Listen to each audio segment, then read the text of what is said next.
Hello and welcome to this week's edition of AFS Agronomy Updates. My name is Eric Winters, CCA Sales Agronomist at the Fulda, Minnesota location.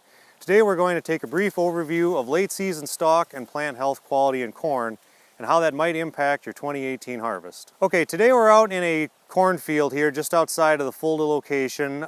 Pretty typical for this time of the year as far as growth stage and so forth. And we're going to take a couple of quick looks here at the plants, kind of in a random orientation. There are two major tests that are kind of generally recognized as a good indicator of late season plant health, specifically when it relates to stalk quality and stalk rot. And they're kind of quick and easy things that any grower can do, and it'll help you get a general idea of where your plant health is at as far as the stalk quality and if that is going to impact the harvestability and timing of your crop. Okay, the first test that we're going to demonstrate here is what is referred to as the push test. And as the name implies, what you want to do is go out to your field and pick 20 plants in a row. This isn't randomized in as far as a plant here, a plant here. This is 20 plants, good, bad, or otherwise, in a row. And what you're going to do is you're going to take them, and about at ear level, you want to push at approximately a 45-degree angle or 8 to 10 inches out from center. And the idea here is you want to see if the plant is going to kink or break off at a node below the ear, which would simulate a high wind scenario that we might get during harvest time or pre-harvest time. And within those 20 plants, the generalized rule of thumb is 15% of the plants or more. If you find 15% or more that break, that is what we consider to be a field of concern. That means that stalk rots or stalk deterioration is present in a noticeable amount of the field, and we would prioritize that field for a sooner than average harvest to recap as much of the crop as we can without any yield loss. So we'll start out here and we'll just do the 20 plants and we'll see what we come up with. So we completed our push test here on this row, 20 plants. We only had one that kinked or broke off, so in general you might draw the conclusion that this field is generally pretty healthy, or at least this area of the field is. This would want to be replicated in a handful of areas throughout the field, especially if there's a lot of variability or different hybrids, that sort of thing. But from this initial test, numbers came back low, and we could be pretty confident that this corn is going to stand a while. The other test that we can use to determine late season stalk quality is what they refer to as the pinch test.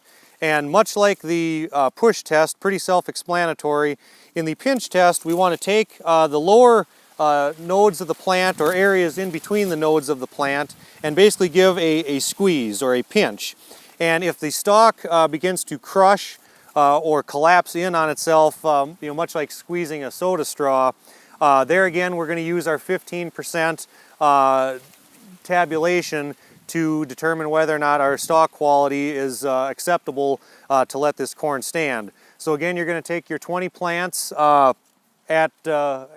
in the row, and we're going to just do the pinch test in a couple of different spots here. And if we get a lot of collapsing or pinching, then we know that we've probably got some stalk rots beginning or stalk deterioration, and that would again cause a little bit of concern for how long this corn might be able to stand.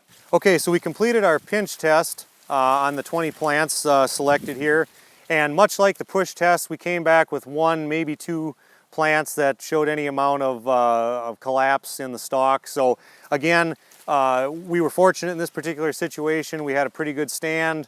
Knowing the field as we do, some good management practices were taken, so we weren't surprised by what we saw.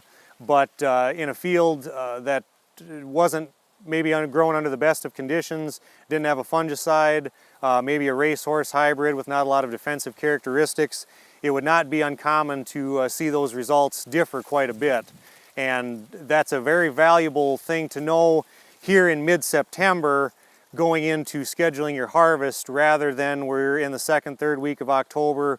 Typically we have a lot of low humidity, high winds, and if you've got stalks that are already loosening up now, you add another month on it and it could start to look pretty tough in spots. One final message to pass along as it relates to late season stalk quality, especially in 2018.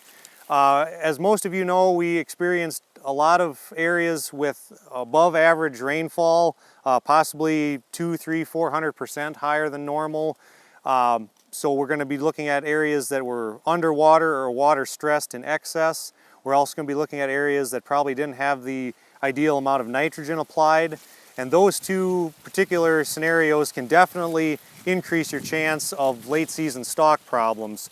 So in addition to these tests that I demonstrated, if you know of areas or farms that were really impacted negatively by weather, I would encourage you to scout those areas by themselves and don't assume that just because they look okay now that they will be later. A good takeaway for 2018 given the tough growing conditions that some of us faced. Thank you for watching this week's edition of Agronomy Update, and if you have any further questions regarding stalk quality, feel free to reach out to any of your AFS agronomists.